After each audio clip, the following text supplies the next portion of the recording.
Hi there, 511. This is Dr. Keisler, and this week we are going to be discussing sampling and some sampling procedures.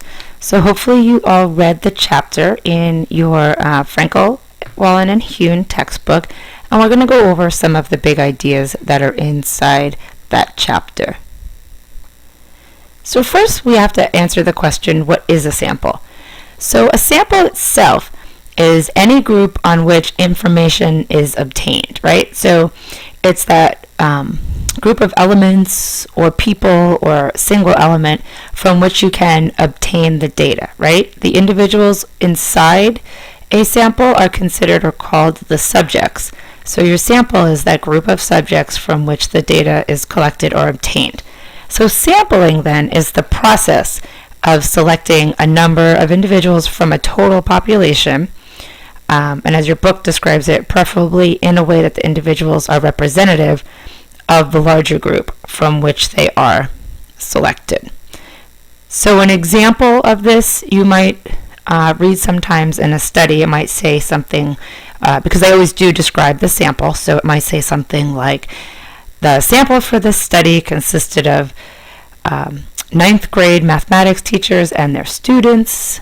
And then sometimes they also will describe how the sampling occurs, so what that process was for selecting that sample or group that data was collected for. So it could say something like, all teachers had volunteered for the study, and each teacher received a small stipend.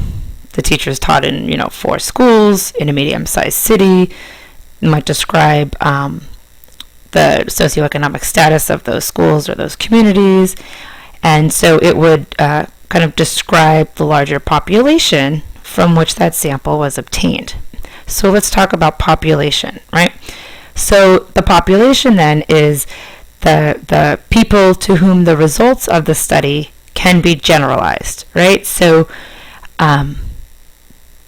as the researcher, that's your aim, is to be able to take the results of your study and to be able to generalize it to a target population, right? So that's that term target population, that's the actual population that the researcher would like to generalize to.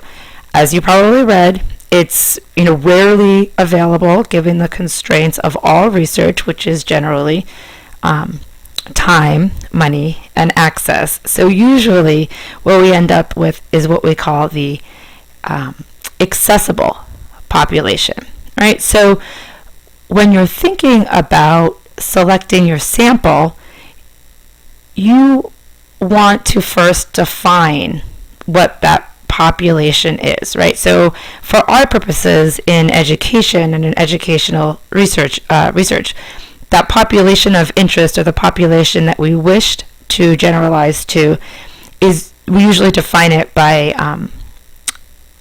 describing a group of people who possess certain characteristics. So sometimes this is referred to as the specification of the population. So usually we think about it in kind of conceptual or broad terms. So we might say something like all 7th grade students, beginning teachers, principals, special educators, and so on.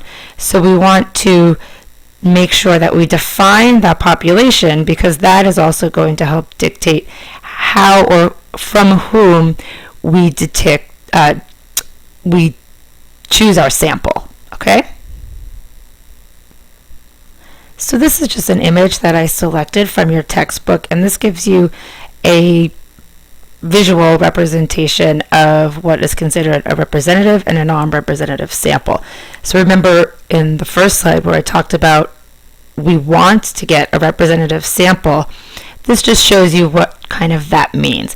So if this is your population and your target population or your general population was consists of half women and half men, a representative sample that you take from that population to choose as your subjects should consist of then half women and half men.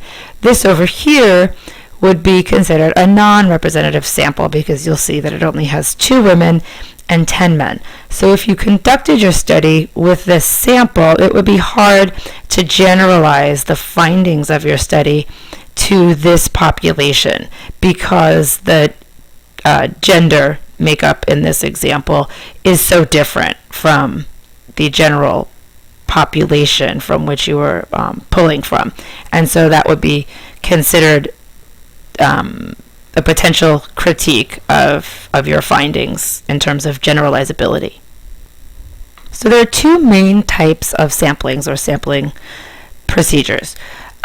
A sample can either be, or the sampling procedure can either be random or it can be non-random. Sometimes you can also see, read, or hear this described as probability sampling and non-probability sampling. So we're going to first talk about random sampling and what are some random sampling methods or procedures, and then we'll talk about the non-random. So random sampling is that method of selecting subjects from a population by chance. And the reason you would do that is so that biases do not alter your sample. The three most common ways of obtaining a random sample are simple random sampling, stratified random sampling, and cluster sampling. So in the next few slides, we're going to describe all three of those. All right, I'm actually going to skip that slide for a second because I'm going to go into the next one and then I'll come back to it. So the first is simple random sampling. So with simple random sampling, every member of your population is supposed to have an equal and independent chance of being selected for that sample. You would use this method, or this method's often used, with a small number in the population. So for example, putting the names or numbers of all the population members in a hat and drawing out some as the sample. If every member of the population could be assigned a different number, then you would have what we call a table of random numbers, and this can identify the population members that will make up that sample. So this approach, it's not convenient if your population is large and it's not numbered, right? So the most common way of selecting a random sample from a large population is by computer. There are computer programs out there that will help researchers assign numbers to each element in the population or each person that's in that population. So it will generate those sample numbers kind of randomly, and then it prints out later on the names of the people who correspond to those numbers. So they showed you in your textbook an example of that, right? So this would be part of a table of random numbers. So the example that was given to you is, let's say you have this large population. Every person or potential subject in that population is assigned a number, and then you decide that out of a population of 2,000 potential subjects from that, you would like to choose 200 people or to be in your sample. So what you do is you just start at the first one, and remember you're looking at a population of 2,000, so you're going to look at the first 4 digits of your sample, because 2,000 is a 4-digit number, and you're going to select only those potential subjects whose first 4 numbers are between 0 and 2,000, because you've already identified that you want to select it out of a group of 2,000. So you look at the numbers. So for example, right here, 0117, right? So that number is 117. That's between 0 and 2,000. So you can go ahead and you can select that potential subject as part of your sample. So let's look at the next one, 9123. So 9123 is not between 0 and 2,000, right? It's too big of a number, so you do not select this potential subject. Here we go, 0864. 864 is between 0 and 2,000. So you select this potential subject for your sample, and so now you've got 2 two members of a sample here now. So 0593, that number falls between 0 and 2000, so you can go ahead and select it. So you will continue to do this 200 times until you got your sample of 200 from your identified population of 2000. So generally you wouldn't necessarily have to do that. You set these parameters as part of your computer program. You don't have to go and do this by hand, but this is a way of simple random sampling. You're not going to get you're not setting any other limitations except for the numbers, and those numbers are assigned by the computer completely randomly as well. So simple random sample.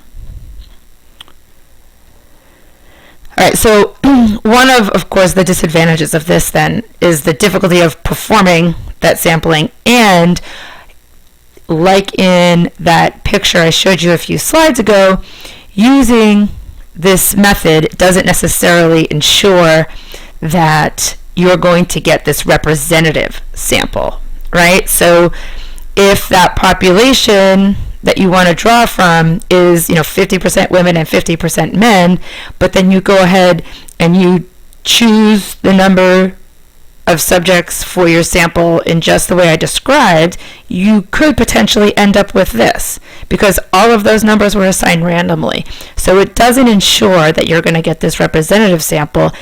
It can provide you with a non-representative sample. So that's one of the disadvantages of using this method, besides the fact that it can take a lot of time and it's kind of difficult sometimes to be able to generate all the names, assign all the numbers to them, and do that. But it is a method that is used. All right, so another random sampling method is stratified random sampling. So stratified sampling, the subjects are selected from, as the name implies, strata or groups of the population. So essentially what you have is a certain characteristic that they have in common, and those are represented in the sample in the same proportion that they would occur in the population, right? So this is kind of a modification of simple random sampling. So first you divide the population into these homogeneous subgroups, and then you want to select subjects from each subgroup using then simple random sampling. So you could, before you assigned those numbers, something you could do is assign all the numbers to men and have that one group for your population. Then numbers would be assigned to all the women, and then you would go ahead and you would do the simple random sampling procedure from each of those strata. So one strata being men and one strata being women.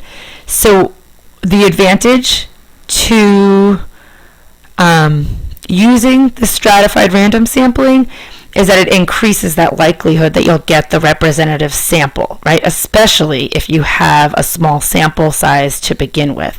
So it ensures that those key characteristics that you're looking for or that may potentially be important to your study are included in that same proportion. So if you had the 50% men and women, and then you have already divided them and assigned them the numbers, then when you go ahead and perform that simple random sampling, you're essentially ensuring that you're going to get 6 men and 6 women, like we showed you on that graphic. So of course, just like the simple random sampling, one of the disadvantages of this, of course, is that it takes kind of more time and more effort on the part of the researcher to do first the stratification and then to do the simple random sampling procedure on that. But kind of overall, it does reduce error and means that you can choose a smaller sample for your study.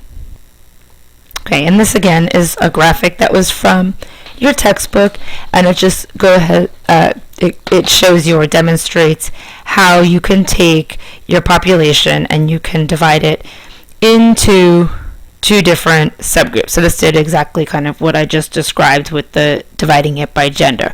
So if you had, of all your 12th grade students in that population, your 219 of them were female, 146 were male. That breaks down to 60% and 40%.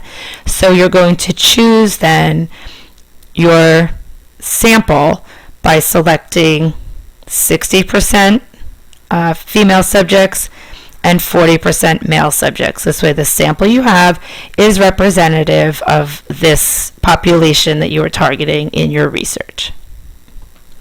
All right, so the third random sampling procedure that we're going to cover is called cluster random sampling.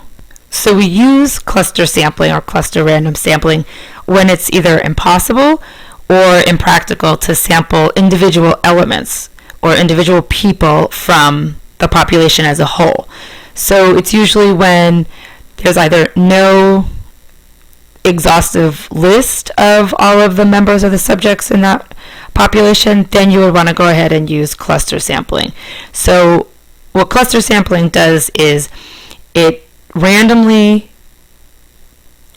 selects kind of the naturally occurring groups or strata, and then it selects individuals from a chosen group or area. So, for example, examples of those naturally occurring groups would be things like universities, schools, grade levels, classrooms, areas of a neighborhood, using a characteristic like households. So let's say I was looking at a study the other day, if there was this need to survey in a certain state for television viewing habits of middle school students, well, obviously it would be, difficult and almost kind of impossible or impractical to, select kids at random from that entire state's population of all middle schoolers, right? That would be really difficult, impractical, if not impossible to do. So if you used clustering procedure, right, what you would do is first kind of list all the school districts, let's say by state, and then in that state, and then you could randomly select 30 of those school districts, and then from each of those school districts you could select one middle school, right? And then you would select students from that one middle school. So the reason that this is considered random cluster is because you're taking what I said is, that naturally occurring group, which would be like a school, is considered a school division, right? So middle schoolers, and you wanted to look at their television viewing habits, so of all middle schoolers, and then within kind of another naturally occurring group within this kind of frame of reference is school districts, right? So if I wanted to look at California, I could look at the whole list of school districts. I would randomly select those 30 school districts, and then within each of those randomly selected school districts, I would randomly select one of the middle schools in there, and then from the middle schools I selected, I would randomly select the students within that middle school. So one of the keys to this idea of cluster random sampling is that those groups that you're going to choose from have to be what's considered naturally occurring. So you wouldn't really set the characteristics and try to make those groups. Those groups already exist. So you don't make you didn't assign the schools to a school district. That already is something that occurs out there that you can select from. So the advantages are kind of obvious, that it's much more efficient for the research team and it's easier to implement, particularly if you're dealing with schools. But again, a disadvantage is that you could potentially select a sample that's not representative of, the whole population. So there's a chance that through your random sampling, random cluster sampling in that example, you happen to choose all 80% of your districts that were selected randomly were districts in high socioeconomic zip codes, and then you may have chosen, randomly chosen the highest performing middle schools out of those districts, and then perhaps you chose, the lowest achieving students by some chance out of the high achieving middle school, and so it might not necessarily be representative of the population of all middle schoolers in California. So if you can wrap your brain around that, right, what a cluster sample would be. So this just kind of gives you that visual then of all your different random sampling methods. So your simple random sampling is your population, boom, boom, boom, boom. Just choose them all out. Stratified, it divides them into groups based on those characteristics or those percentages of how you're going to find them in the population you wish to generalize them, right?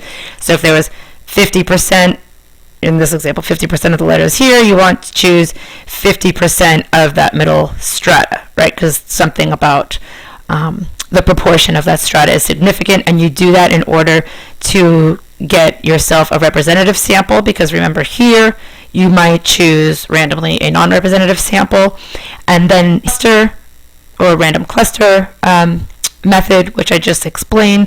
And so these, letters, items, subjects, whoever they are already in these groups. And then let's say you're choosing, a percentage of these groups at random, and then within those, you're choosing subjects at random in there. All right. So they also kind of talked about this idea of the two-stage random, but we're just going to stick with those big three for the purposes of what we need to know about sampling methods. So if you think back to our slide.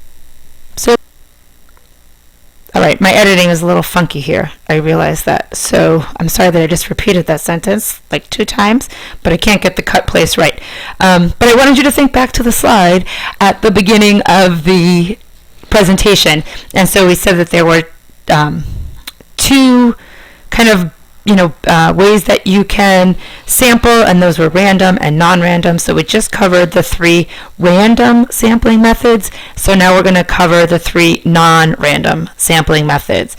So just like random, there are 3 types of non-random sampling methods, and they are systematic sample, a convenience sample, and a purposive sample.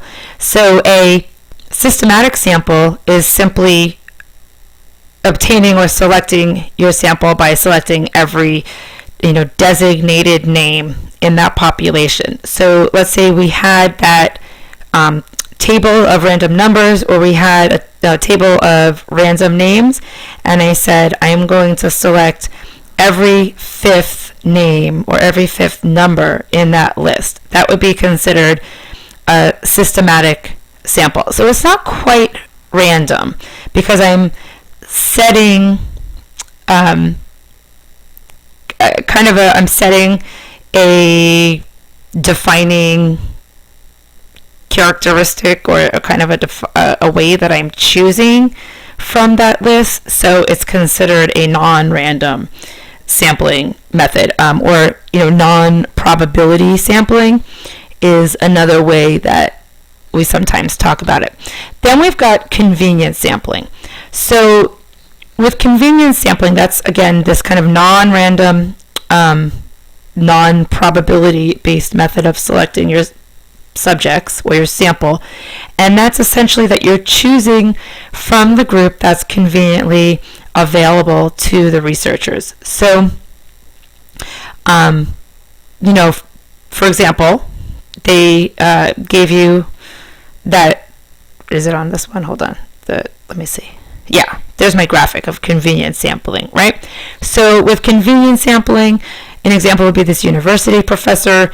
They want to do a little informal research about whether or not the students like the new textbook that they selected, and the professor just chooses 10 students who sit in the 2 front rows, right? And then that is considered a convenient sample. They're there, they're available. You don't need to kind of extend any tremendous amount of effort to gather those folks in the sample. You can see just from that example that a criticism is that the sample then is generally not considered representative of the population, and in terms of research, it's recommended that convenience sampling be, avoided at all costs. But I don't think unfortunately is the right term, but you do find that convenience sampling is actually a very popular method for conducting research. And if they're not considered representative of the population, then there's the potential criticism that the findings of that research are not necessarily generalizable to a larger population or to the target population. So because they were just selected because they're convenient to the researchers of the research team, there's really no precise way that you can ensure this measure of generalizability. So kind of that nature of the sample is what brings in the potential for biasing your results. Let's say, for example, you were doing a study on, what alumni of Cal State Fullerton felt or believed about the quality of their degree, right? And so you decided, well, we're having an alumni day in 2 weeks. I'm going to go ahead and I am going to select my sample from the alumni that are going to be on campus that day, because they're all going to be here, and I'm sure that I can get 100 participants to fill out my survey if I, set up this table or do whatever it is, have them sign the waiver, and have them go ahead and fill out the survey and return it in a box. So, that seems like a great way to get your sample. You can get it done. But again, this idea of convenience sampling, if you think about the potential to be able to generalize those findings to a larger population, you could probably make the argument that the alumni that choose to show up at a Cal State Fullerton alumni event potentially are more connected to the school, have more interest in seeing the value of their degree go up, which is why, or the quality of their degree kind of increase, which is why they stay connected to the school, they participate in alumni events, and so they might not be representative of all alumni from Cal State Fullerton because they're already the alumni that are choosing to show up to an alumni event. So again, even though we need to be wary of convenience samples, often it's really the only type of sampling that's possible for many research teams. And the primary purpose of research might not always be to be able to generalize to this larger population, even though that's what we ultimately want to do. But sometimes it's just to better understand the relationships or the phenomena that's occurring or that exists. So it doesn't necessarily mean that because they use convenience sampling that you should discredit the findings, because you're going to find that a lot of studies use convenience sampling. Even though and we'll look at that later, it's not always stated explicitly that convenience sampling was used. Sometimes it will state explicitly the random sampling method that's used, but sometimes when it's these non-random samplings, they don't explicitly state it, but it should be obvious when they describe the subjects and how they were selected that they used convenience sampling. So, for example, I did a study that I've shared before on the writing practices of teachers who teach large groups of English language learners, their instructional practices. Well, I live in Southern California. The schools that that we chose for the study are obviously schools that are in Southern California.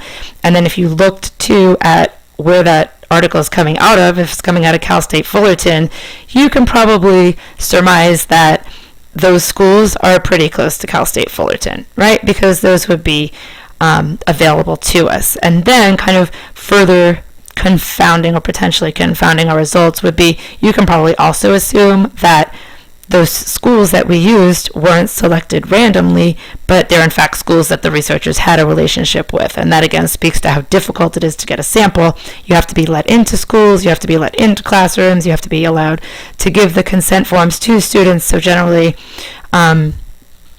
you kind of see all the different elements that go into convenience sampling there. All right, so our last type of non-random sampling method is the purposive sample, right? So that sample is selected because those particular subjects or individuals have some kind of particularly informative or useful quality or characteristics that we want to be able to include in the researcher. So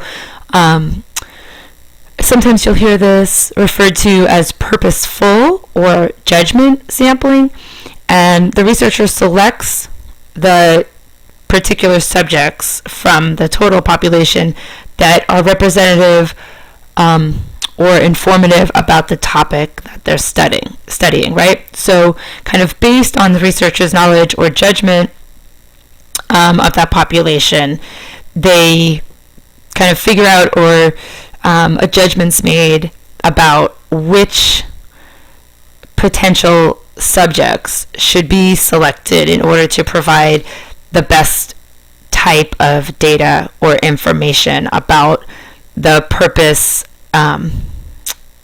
of the research. So let's say, for example, you wanted to do a study on effective teaching methods, right, with with kindergarten students. So the researcher might make the determination that if they wanted to look at or observe or collect data on effective teaching methods, they probably want to look at folks who are considered expert or master teachers rather than just looking at any or all teachers. So if your purpose was to study effective classrooms or to study effective schools, and you want to look at the kindergartens in there, you want to find good examples of those. And so you might find master teachers, or you might find high performing kindergarten classrooms, because this is going to help you answer your question, because your question has some type of special qualification attached to it. So some of the criticism of this method is, of course, that the researcher is using their personal judgment to help define what those qualifications or characteristics are. So, they're deciding that they only want to look at master or expert teachers. So it may be difficult to generalize that. And so the criticism there is that, the judgment that the researcher is making could be an error. So just because somebody is labeled an expert or a master teacher might not necessarily mean that they have far superior teaching methods to all teachers at that school or lots of teachers in general. Or selecting a kindergarten just because it's been deemed high performing is no guarantee that the high performance has a direct correlation to the teaching method. So do you see kind of some of the criticisms there of the purposive sample?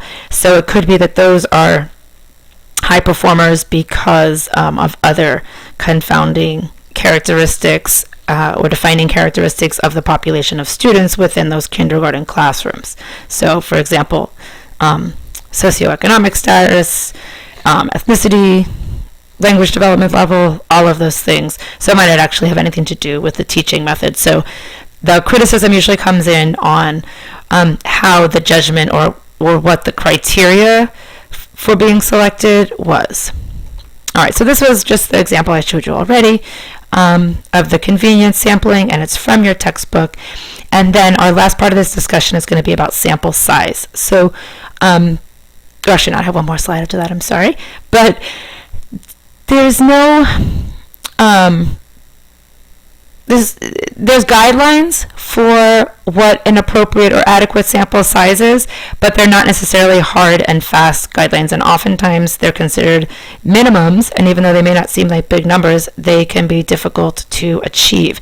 So sometimes the criticism of research is that you can't generalize the findings to a larger population because there wasn't an adequate sample size. So then you say, okay, so what's an adequate sample size? Well, some of the guidelines or the recommendations, like I said, for the minimum number of studies are as follows. So the general rule is that you want your sample to be as large as the researcher can reasonably obtain, which means, expending a reasonable amount of time and energy and money. That should help dictate how large your sample could be. So for a descriptive study, it's generally around 100 subjects should make up your sample. For a correlational study, about 50 subjects should make up your sample. For experimental or causal comparative study, about 30 in each of the groups. And then for qualitative studies, it kind of depends on the methodology, but the sample is usually somewhere between 1 and 20 based on whichever qualitative method you are choosing. If you're not quite sure what all of those methods are, don't worry, we're going to go into all those methods again. Remember, we did it the first night, but we will go into them as the semester moves on, so don't worry about that. And like I said, even though these numbers don't seem maybe that they're that large, they can be actually very difficult to obtain, because remember, if you think back to the chapter that you read on ethics, they talked about you have to have consent, right? An informed consent. And so it can be difficult to first identify your population or your target population within a larger population, and then the potential subjects that you could select from your sample. Once you have that, you need to have everybody's consent. So they generally need to hear or read about your study through a letter or through you giving a short kind of presentation on just what their requirements will be.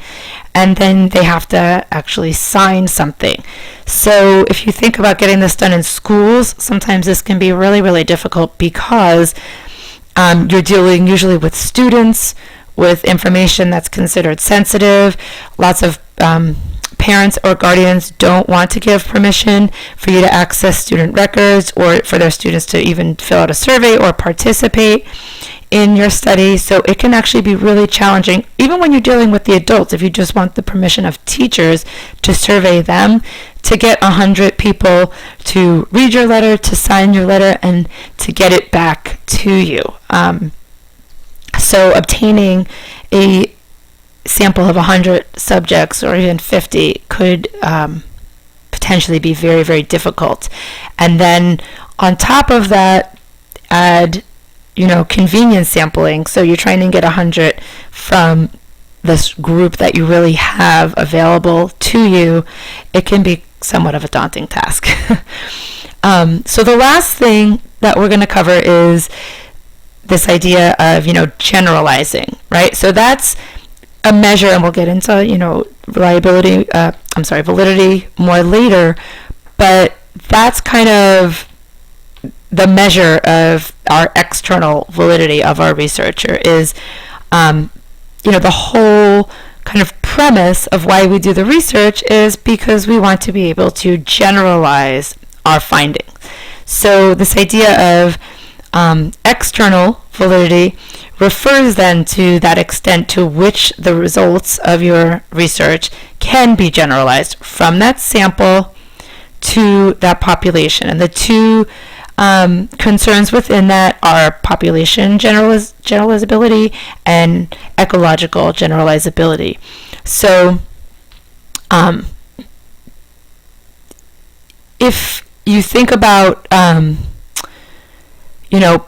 population generalizability, it's the degree to which that sample represents a population of interest. So if you were concerned with being able to generalize your findings to the larger population, then it's really, really important for you to select a sampling method that allows you to obtain a representative sample for your study. So if you choose your sampling method with kind of using one of the random sampling methods that, like let's say stratified, right, or cluster sampling, and you can kind of reasonably ensure, or you can ensure, that your sample has the same characteristics as your total target population, then you can generalize your findings to that whole population because your sample is considered representative, right? It's considered representative because it resembles that larger. So, any difference between the population and the sample can be based on chance, but then there's always that criticism that it could be based on researcher bias. So then there's this idea of ecological generalization. So ecological generalization relates to the ability to generalize the results from your research to the settings and the conditions outside of your study. So this is different from population generalization, which essentially just applies the results to the individuals in the population from the sample. In a lot of studies, both ecological and population generalizations can apply, but ecological generalizations are considered most valid when that connection can be made between what's happening in the study and it can be applied to a new setting. So if you think about kind of population as almost one-on-one, and if you think about ecological as one plus. So it happens here, but even if you change a few of the conditions in a new setting, it will still happen here. So those are just kind of two of the concerns when you're thinking about validity, which is essentially just being able to generalize from that sample that you've conducted your study on. So this is just that visual from your textbook, and they kind of go into explaining that. But essentially with your population generalizing, you can take whatever the findings were based on your sample and generalize it to the total population. Whereas with your ecological generalizing, you go ahead and you can apply the findings from the sample in your study to other settings or other kind of environmental conditions. So, can what you found about the textbook used in this study be applied to other textbooks? Can what you found about the methods or the methods used in the study, can they be applied to the findings then using other methods? So, so on and so forth. So this is just kind of an overview of the different sampling methods. The reason that you need to know this is essentially to do your critique. So we're going to get into the research critiques, and this is something that you can potentially critique about the research studies that you read. This is a common place to critique, is how samples were obtained and who is included in those samples. So this is not something that you're going to have to do for the purpose of this course for writing your lit review, but it is something that you're going to use for your analysis.